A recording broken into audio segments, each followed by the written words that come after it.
Welkom Bernd Schouten, your advisor emission trading. And you're going to tell us a bit more how to request an operating holding account. And the floor is yours. Yes, thank you, Maaike. Yes, as Maaike introduced me, I'm Bernd Schouten. I'm a national administrator for the EU ETS registry, and I will talk a bit about what the registry is and what you can do about it. Nothing, but with it a lot, and how you can apply for an account. The reason this is one of the main presentations is because it's one of the first important steps you have to take as a shipping company. So before April 1st, we want you to request a MOHA. You don't actually have to have the finalized account yet, but your application should be in. And basically my presentation will be about two questions. What is the registry and how can you apply?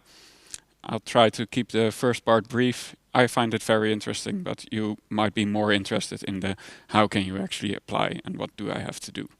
So the ETS registry is basically the banking system for emission allowances, but instead of a regular bank, we have not dollars or euros, but European Union allowances, EUAs. And the NEa is responsible for the Dutch part of the banking system. So basically we are the local branch of this bank. And companies can have an account in this banking system, and that can be companies with an ETS obligation. So energy companies, industrials, aviation, and now also maritime. And there are also voluntary participants who can request a trading account. And we see that a lot of financial companies, such as banks and insurers or commodity traders, have a trading account. And this can also be useful for certain maritime companies who are not allowed to have a maritime operator holding account. One important thing to note here is that for trading accounts we have some extra requirements, and with the NEa, one of the important ones is that you are a company registered in the Netherlands. So it might not be possible to open a trading account for anyone, but I refer you to our website for details on that. And one other website I wanted to highlight is the EU transaction log, which doesn't really log transactions, but it does show all the accounts that are already exist within the EU ETS registry. So per country, per type of account, you can see which companies have an account. And this can also be useful if you want to know from which companies could I buy allowances in the future, and does my bank have an account, things like that. So then what is a MOHA? You may have heard the term before. It's a maritime operator holding account. And it's an account within the registry for companies in the maritime sector, specifically for the shipping company. So either the registered owner or the ISM company that takes on the MRV responsibility, they also can get a MOHA. And we are only responsible for the shipping companies that are attributed to the Netherlands, which you can check in ETS MRV. Well, what can you do with a MOHA? The most important thing you can do is transfer or receive emission allowances to and from other accounts. So basically trade the emission allowances.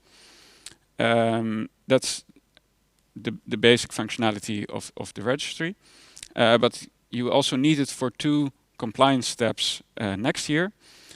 You have to enter the number of carbon emissions, for which the deadline is the 31st of March 2025. And you have to actually surrender the corresponding number of EU allowances. But you have until 30 September 2025 before that becomes a problem. So we will properly inform you by then about the procedure of that. And I also wanted to highlight the part of Robin's presentation that you only need to surrender a part of the emissions, so only 40% of the emissions you need to steer under EUAs. But again, that's for next year. Before I get to the how, I have one final point. That is, what people do I need within an account? All transactions need at least 2 people. So all the transactions I just showed you. 1 person should initiate it and 1 should approve it. And so users or representatives of an account can have 4 roles. You can be either an initiator or an approver or both. If you are both an initiator and approver, you can't approve your own initiated transaction. So you always need a second person to approve this. And you can also give people read-only access. Then you can't do anything, but you can see that everything that happens within the account. And this might be useful for other companies involved that are not a shipping company, but that do want to check that everything is compliant. You can give them read-only access. Also, it is not required that the authorized representatives of the account are actual people from the shipping company. So if you want to have people from the employees from the bareboat charter performing the transactions, that's fine with us, but still the shipping company is responsible for that everything goes correctly. So, and then the next question is, how can I apply? Well, for all the people that you want to add to the account, you first need to create an EU login account, yes. And I have put a link to the website where you can do that here. And on our website, there's also a useful step-by-step guide taking you through the process. And after you have created a EU login account, you can use two-step verification to enter the system. And you get a specific ID number, and you need that in the web form. So you have to perform this action first. And then you can apply for the actual account, so for the MOHA. And for that, you need to fill in the web form on our website. There you will find a lot of questions about what the company is, the IMO number, is it a registered owner or a ISM company, and also about the users on the account, what role do you want to give them, but also personal details about which people they actually are. And after you fill out that form, then we will perform some checks. And I would like to stress that we have 10 working days to perform these checks, so please be patient while we do that. Some of the checks we do, the most important ones are, is the company actually an ISM company or registered owner, and is it attributed to the Netherlands? And we check that with Thetis MRV. So please make sure your Thetis account is up to date. That if you change the responsibility from the ISM company to the registered owner, please also inform us through Thetis, because we use that to cross-check. If both these things are okay, then we will send you an email, and we will ask you for some documents, some about the company and some about the users. Before I dive into which documents these are, I need to tell that they may need to be certified and legalized, because we as a Dutch authority don't know exactly how official documents from each country, what they look like.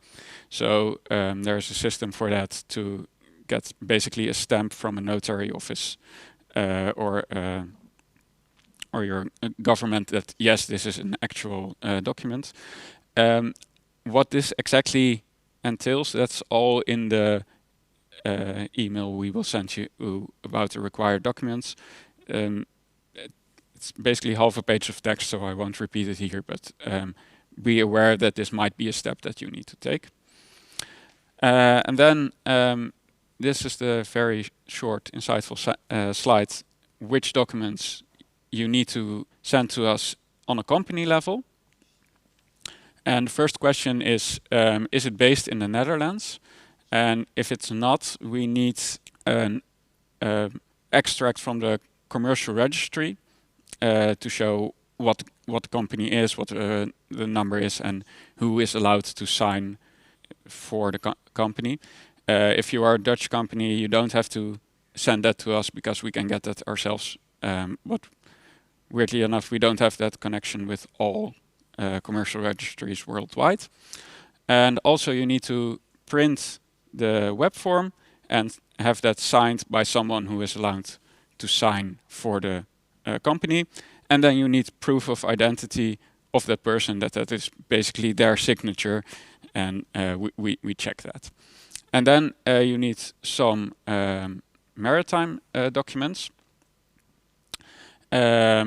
If you are a registered owner, we need a list of ships for which you are requesting an account, and we need a group structure document telling us who are your parent companies and subsidiary companies. Of both these documents, the format is free, so yeah, make it readable, but it doesn't have to be very strict Excel template or whatever. Just make sure it's clear. And then if you are an ISM company, we also need a group structure document, and we also need the mandated agreement that Robin already mentioned. And we also, that needs to be signed by both parties, so both the registered owner and the ISM company. There's some more requirements, but they are also in the email we will send you, and it's very clear there. And then for each user, you also need to provide us with some documents. Once again, if they are registered in the Netherlands, we can get some information ourselves. But if they're not, then we need a proof of their home address. In any case, we need a proof of identity, so a passport, and a certificate of good conduct, or criminal record, or lack of criminal record preferably. And you need to repeat this for each user. Once you've collected all these documents, we will check them, and then we can provide you with a maritime operator holding account. So to summarize, you first check, are you an ISM company or registered owner, and are you attributed to the Netherlands? Yes, then you first get an EU login per user. You might use our step-by-step guide for that, or you might not. And then you fill in the web form on our website. Then it's our turn. We check, and we check the documents you've already sent us, and we will send you what you need to add. And after that, you can use your account to transfer and receive emission allowances, and next year to enter the carbon emissions and surrender them when necessary.